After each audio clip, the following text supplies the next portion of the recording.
Kini ang GMA Regional TV Balitang Bisdak.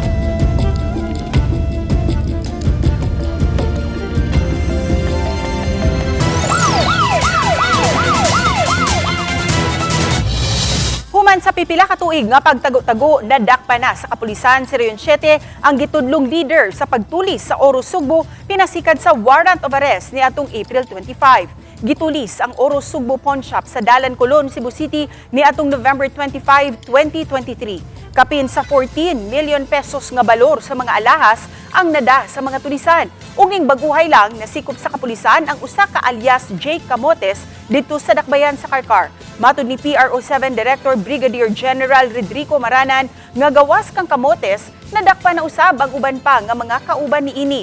Matud pa, magbalhin-balhin og lugar ang sospek kay nagtago-tago sanglit aduna kini 5 ka mga warrant of arrest sa kasong robbery.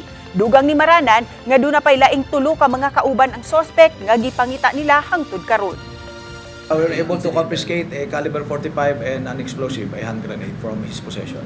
Ilang members pa ng grupo niya ang Hinahanap natin. We are looking for at least 3 of their members. Pag gumawa ka ng krimen dito sa Region 7, we will look for you, we will hunt you down, we will file case, and we will incarcerate you.